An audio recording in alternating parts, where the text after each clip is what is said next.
All right, good morning. We are talking today about how to invest, or shall I say, we're going to be addressing a question that is so relevant because anybody who really has a question financially usually starts from, how do I invest? What's the best investment? How do I get the highest rate of return? What is the best thing to put my money into right now?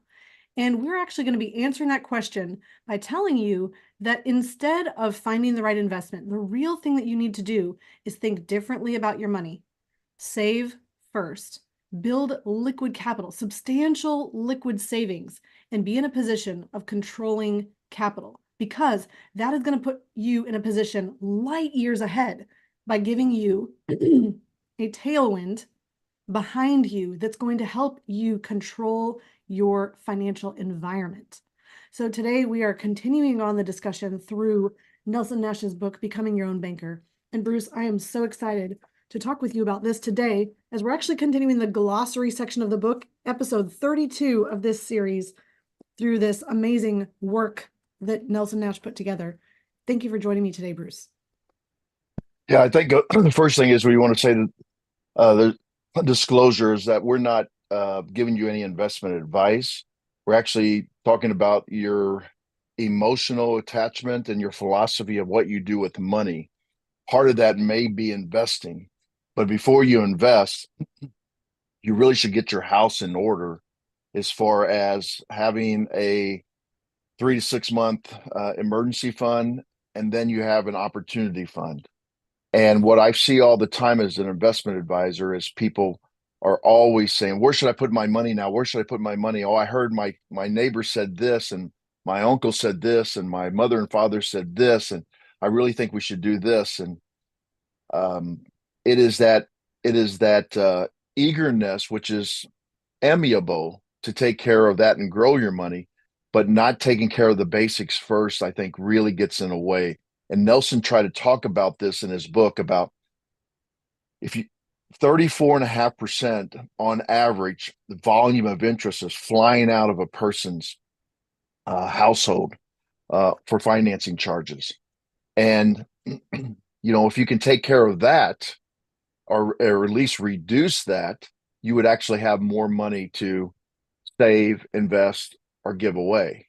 And that is really the key, I think, to get anybody into a mindset that first you must take care of your own house, and then you should start doing the research on things to invest in that you like, you understand, and you really have a good knowledge of before you start investing. And controlling that 34.5%, I think, is more important than figuring out what to invest in. Absolutely. And Nelson unpacks that idea throughout the book. And we're going to cover some of those basics by discussing with you financial philosophy. So, a couple things are important here. Bruce gave a wonderful disclaimer. I was going to give one as well. This is not investment advice. The second disclaimer is that you often hear us talking about infinite banking using whole life insurance. And I will also spell out for you very clearly that insurance is not an investment. So that is something that we are going to come back to a little bit in this episode today. But what we're really discussing is the back of the book, the glossary. And there's a term that Nelson Nash puts in his book called philosophy. And I'm going to share with you the definition that he says what philosophy means. A search, and actually this is Webster's International Dictionary definition that he puts in the back of the book. Philosophy is a search for the underlying causes. So hear that, the cause, the thing creating another effect. A search for the underlying causes and principles of reality. A quest for truth through logical reasoning rather than factual observation, a critical examination of the grounds for fundamental beliefs, and an analysis of the basic concepts employed in the expression of such beliefs. Now, that is a lofty definition, and it's easy to get lost in what is being said here. What I hear that is really important to pull out of this idea of philosophy is that we all have a philosophy. We all have a way of perceiving and thinking about the world. We don't often question our philosophy, and we don't often think that our philosophy may be wrong. We don't often think about the principles and the underlying causes, the truth that we believe behind the decisions that we make. And so, what's happening often in the financial space is that as somebody is trying to make good financial decisions, because that's the prudent thing to do, you want to be responsible with money. The first thing that comes into their sense of awareness is, let me figure out how to get a higher rate of return. And the reason is because the philosophy behind that decision is that everything else in my financial life is something that I am spending, and that's not really something I need to think about and focus on and control. Really, all I need to do is take this skinny slice of whatever I'm putting aside for the future. We'll call that saving and investing, and figure out how to do the most with that money. The problem is most Americans are barely saving anything. And if you are having a gigantic portion of your income flowing out of your control through housing and through your lifestyle expenses and through paying for cars and through all of the things that you're doing in your daily life, and you're saving a very narrow portion, and you're trying to make that really narrow portion of your money work really hard by getting the highest rate of return, the philosophy behind that is not going to work, because you're being blinded to the entire rest of your financial system that you could control.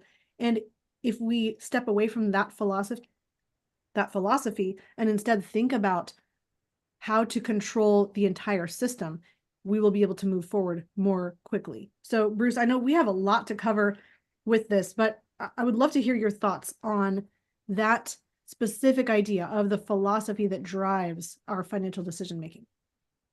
Well, I think what's interesting is people don't even know what their philosophy is a lot of times, and they don't know where it comes from.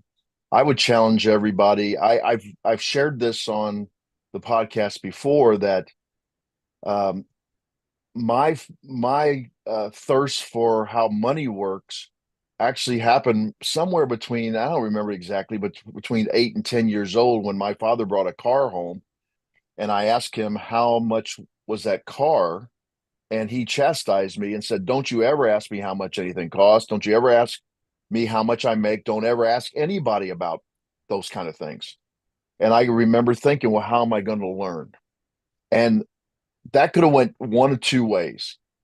That could have went to a place where I just closed in about money and not thought about it again, or it could have went a place where I believe it did, where I was had a thirst for knowledge and trying to figure things out. And I don't, and Rachel, I think you would admit this too. We still don't have everything figured out, and that's called the arrival syndrome. Mm-hmm. Nelson talks about it. And one of the reasons that you have to constantly be looking for changes is society changes along the way, its viewpoint about money.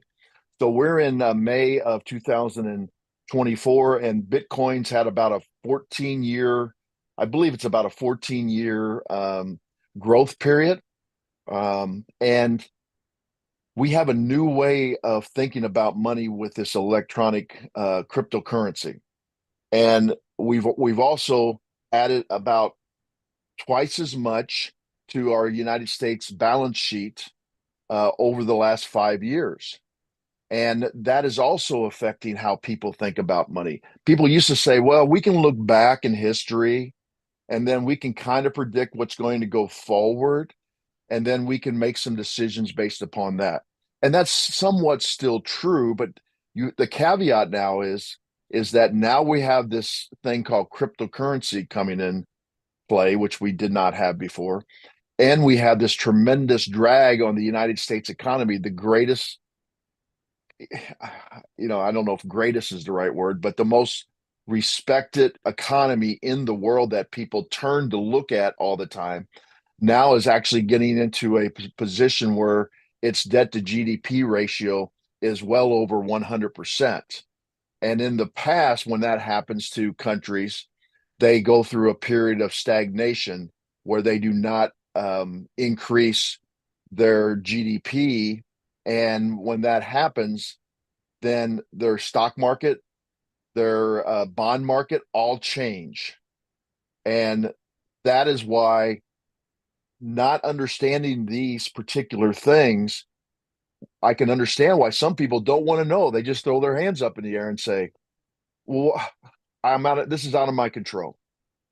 And I said, well, some things are out of your control, but things that are in your control are actually reducing your expenses. And we're not Dave Ramsey followers where we say you have to eat bologna and, you know, walk to work and get a goat and actually eat your grass instead of mowing your grass and so on and so forth. But we do say that you have to have a cash flow awareness. You have to be aware of where your money goes and actually have to capitalize.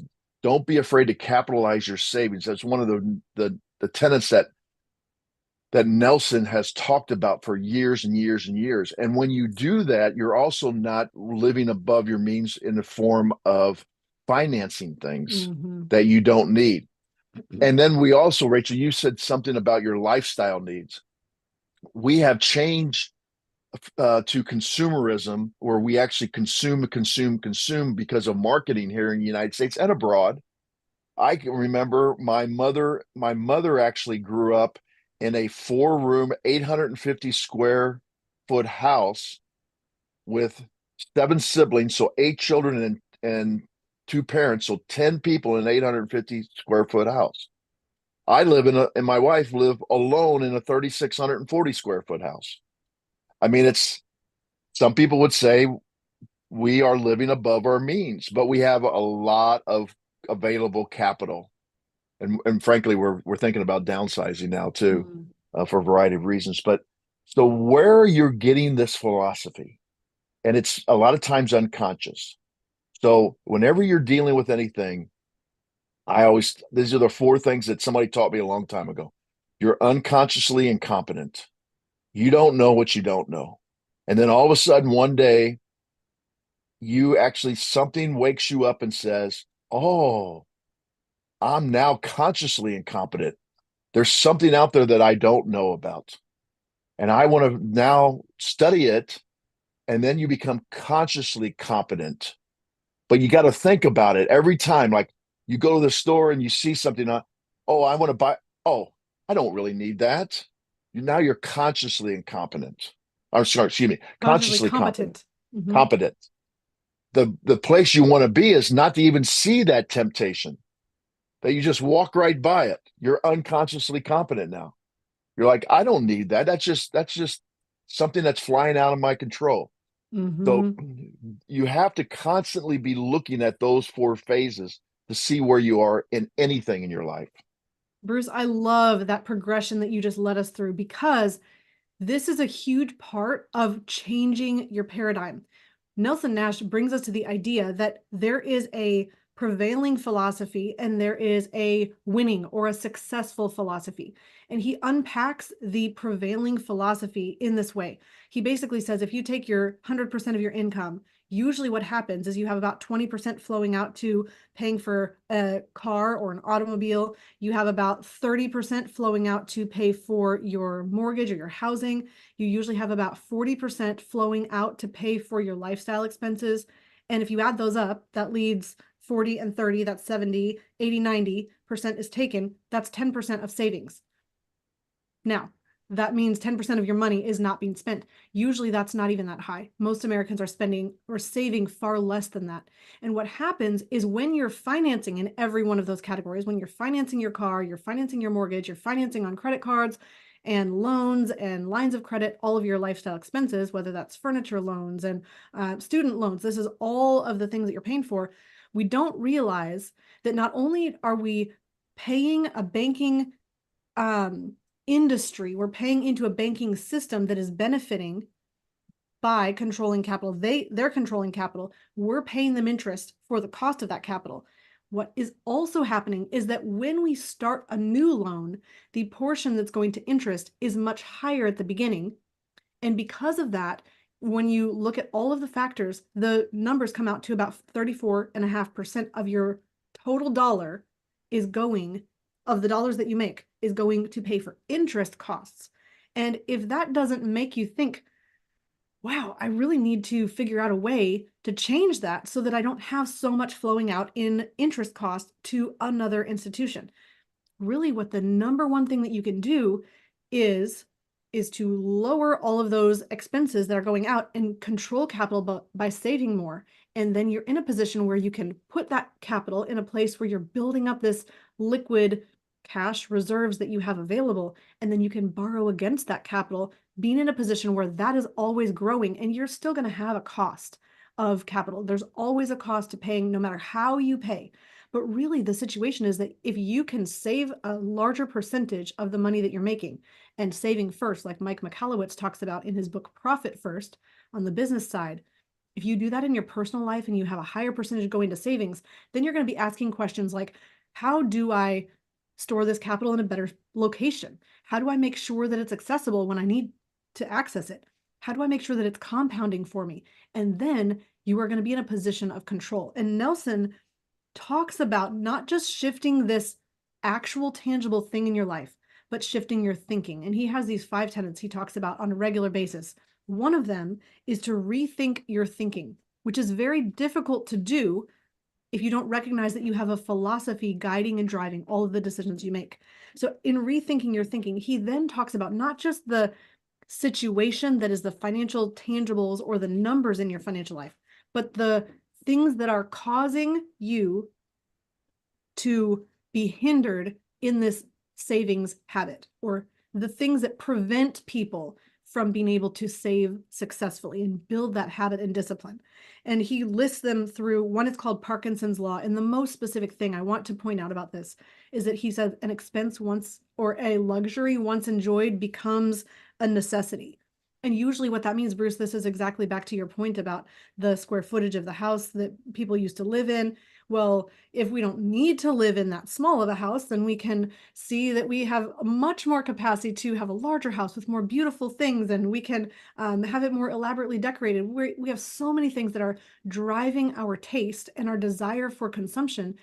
And then we have our expenses that are rising so high that we do not have that savings under control. And so really it is increasing that competence by first recognizing your philosophy and then shifting that paradigm so that you have the ability to resist just increasing your expenses and instead value that building savings. He goes on then to talk about Willie Sutton's law. There's a famous banker called Willie Sutton who found places, the bank, where cash was, and he would go rob the bank, and he'd go in jail, and then he'd get out of jail again, and he would go back and rob the bank. And he was asked why he's doing this. Well, because that's where the capital is. So we have a lot of, when you start controlling capital, then other people, specifically taxation, the IRS wants to access that capital and take away from it. That prevents you from having a good savings habit. Then he talks about the golden rule. When you have liquid gold, when you have capital, those who control capital make the rules. You can be in that position of controlling capital. He talks about the arrival syndrome, which is exactly what we've been discussing with this idea that if we think we've arrived and we can't learn anything new, then we have a fixed mindset and we're not able to adopt a new paradigm that would be more effective and more successful for us. And then he talks about use it or lose it. And what that means is that we need to be in a position where, as we recognize, Bruce, in your exact example, you're walking through the store and you're saying, I'm valuing savings and I don't need to purchase this thing. And I'm not even really as tempted by buying this thing that's positioned in front of me. We need to continue to reinforce that habit.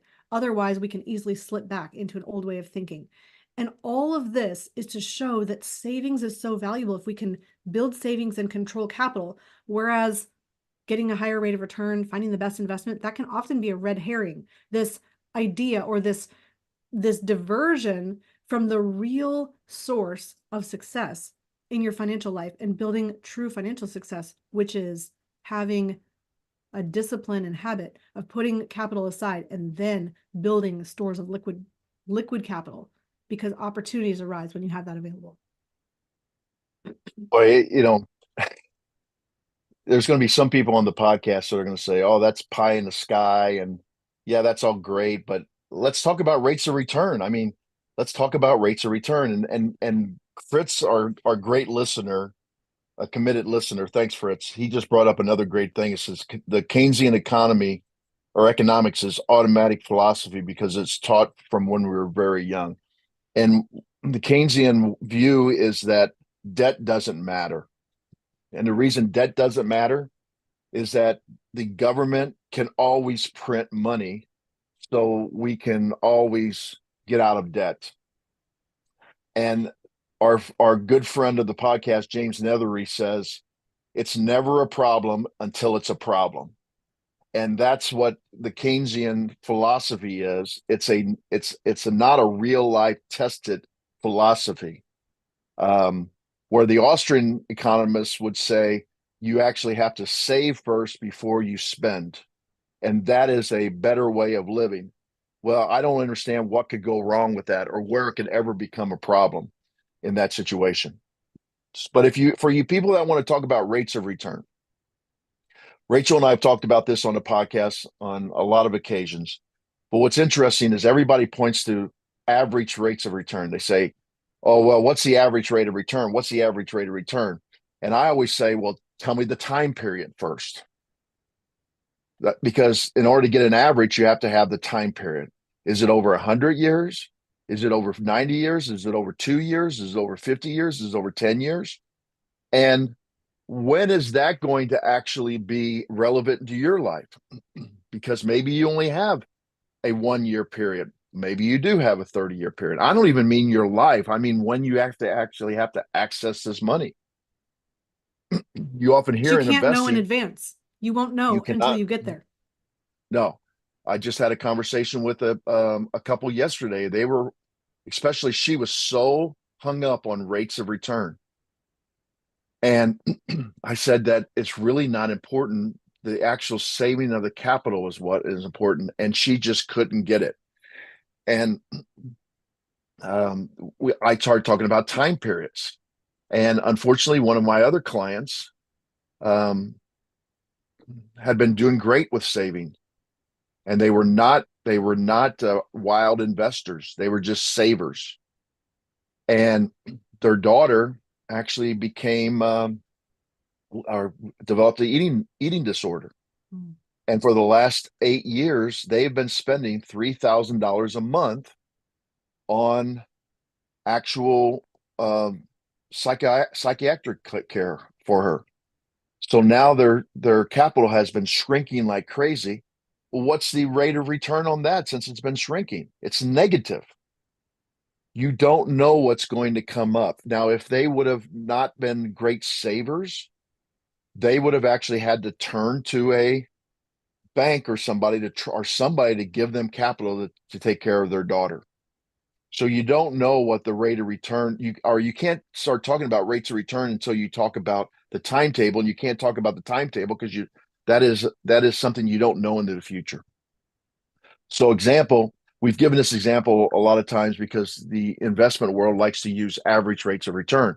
If you have $100,000 and you lose 20% that year, you have $80,000. Next year, the market recovers, you gain 20%, that's minus 20%, plus 20%, that's a zero rate of return over 2 years. So you would expect a zero rate of return over 2 years, you'd be back to $100. But the fact of the matter is that 20% is on a lower number, so you only get to 96,000.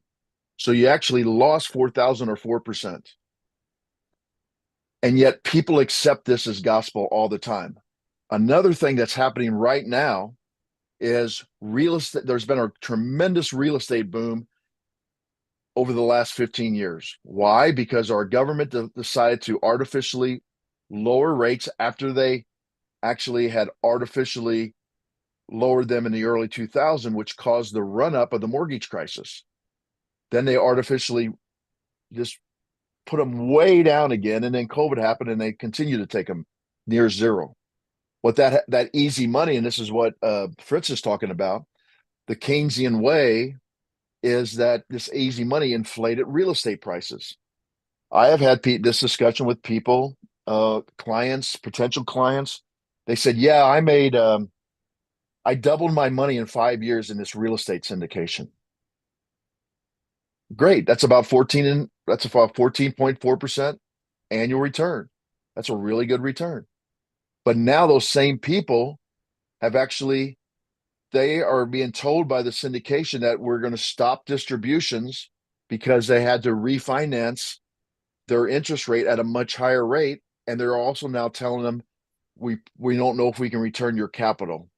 And I've seen people lose half of the capital. So if they put 100,000 in over 5 years, they got 200,000. This is very common in the last 12, 15 years. But now for the last several years, since interest rates have gone up, now that 100,000 is the net asset value is only 50,000. So now your total gain over 10 years is only 50,000 over 10 years. That 50,000 over 10 years is less than a 4% annual rate of return. So did our clients get a 14.4% rate of return, or did they get a less than 4% rate of return? Which one is it? And if you average it, that's not even fair, as I just pointed out. So people are always chasing these rates of return. They're always saying, "Oh, look what the rate of return I got." But over what period is it? That is the key. And then when people try to say it's an average, well, the average isn't really viable too because of the example I gave earlier. Yeah, average doesn't really tell you anything. And I think that's what one of the key pieces that you need to take away from what Bruce just said is that you can see an average rate of return. It's a mathematical average, but it's not relevant to your experience because it doesn't mean anything about your money from the beginning of the period until now and whether you even have more if you are in a positive average rate of return. What's really interesting about all of this as well is that you can have an idea of a system or a process. And these are two definitions that Nelson brings out in the end of his book. And I want to clarify the difference. And we're going to be bringing this to a close really quickly because there's just so much to cover, but we want to make sure that we're giving this to you in a compact way. So a system, which is how you can think of your finances, because like water that goes into the ocean and evaporates and then comes back down in condensation as rain, or condenses and then it comes back into the earth as rain, and it all is connected in this one water system. Money is connected in an entire financial system as well. It's flowing from somebody's hands into the banking system, back into someone's hands, back into the banking system. And if you think about the system, then you can recover the system or the process of banking in your life and be able to be in a position of controlling capital and reaping the benefits of earning interest and dividends. A system is a complex unity formed of many, often diverse parts, subject to a common plan or serving a common purpose. This again is in Becoming Your Own Banker, Nelson Nash's book. We're in the glossary section. This is on page 88 in the I think fifth edition that we're going through right now, fifth Correct. edition. And so the system is every part working together for a common goal or common objective, a common purpose. And I like that idea of purpose because if you in your financial life have a system set up to give you financial control, you're going to be in a better, you are going to benefit from that by changing your philosophy to valuing control. The difference is a process. The process is an act of continuously going along through each of a succession of acts, events, or development stages, the act of being progressively advanced or progressively done. Now, if you think of your money and your financial life just as a process, then you're going to have an end goal. And that end goal might be a retirement dollar income figure, or it might be a net worth dollar amount. And you're going to continue working towards that end goal. But if you're working from the wrong philosophy, which is just a rate of return to end up at a certain point, you're not going to think about how you can control the entire system. And so we want to give you these tools so that you can be in a position of controlling the system of your financial life so that you can be in a position of control and have more dollars flowing into your life as a result. Bruce, I know there's so much. Oh, there's one other thing that I think is really relevant to discuss briefly here. And that's the idea that when somebody comes into the conversation about life insurance, then, which all of Nelson Nash's book is about having specially designed whole life insurance for the purpose of storing and preserving this liquid capital. when somebody then begins to become aware of the infinite banking concept, it's really easy to carry over that financial philosophy of, I need a high rate of return, into the infinite banking space and say, well, which illustration is going to give me the highest dividend rate, and compare illustrations on the basis of projected or future performance. And Nelson says, look, none of that matters. The interest rate doesn't matter. The growth rate isn't even the most important thing. The rate of return you get on your investments isn't the most important thing. The most important thing is recognizing that you have an entire ecosystem, or a system, which is an ecosystem of finances in your life. And if you can get in control by lowering the expense side, increasing the saving side, you're going to be in a position of so much more leverage and capability and possibility. And if you can just shift that one lever, you're in the position of delaying gratification, being in control, earning interest and dividends, and recovering the banking function, lowering the outflow of interest to other institutions. You shift everything over in your favor. And frankly, that is a position that I would rather be in, rather than just getting a 2% additional rate of return on a skinny slice of income. I would rather have 30, 40, 50% of my income flowing over into a reservoir that I'm keeping and controlling, because you don't need a higher rate of return on that. You just need to have more money flowing into the system. Yeah, I'd like to. My final thought today is an action thought, because I know people listen to the podcast and they say, well, matter of fact, somebody just mentioned that how they appreciate everything we're doing. And I would just like to say, if there's one thing you could do to kind of summarize what we're talking about today, to overcome some of these things that we have to overcome in our lives, whether it's Parkinson's law or the arrival syndrome or so on and so forth. This is something that has worked for me for years. Is I actually have two separate banks. I have a bank where I store my money that I use for 15-minute money that I pay bills out of, because you can't pay bills out of insurance policy. And then I have a bank that's separate from that bank that a matter of fact, it's even a credit union, because I like the idea of a credit union because it's more like a mutual life insurance company, because the owners are shareholders of the credit union. And that is where all my investment returns go to. And so it actually builds up there.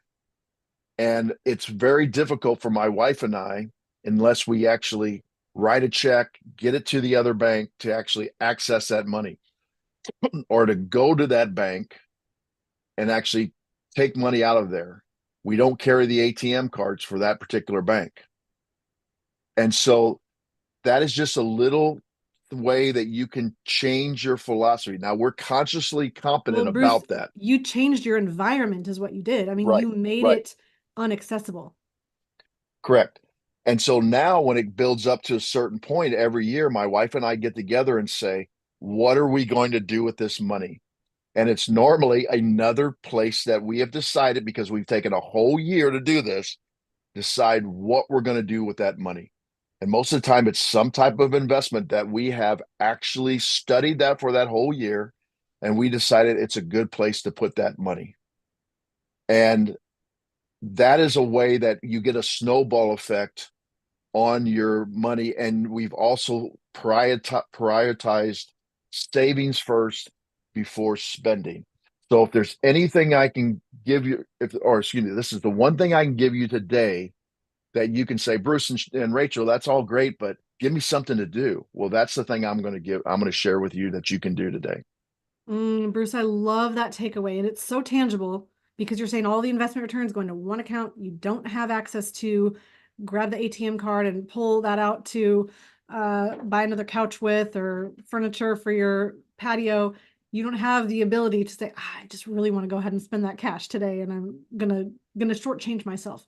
I think if we set up environments like that, that cause us to not have to think and make a decision every single time, it benefits us.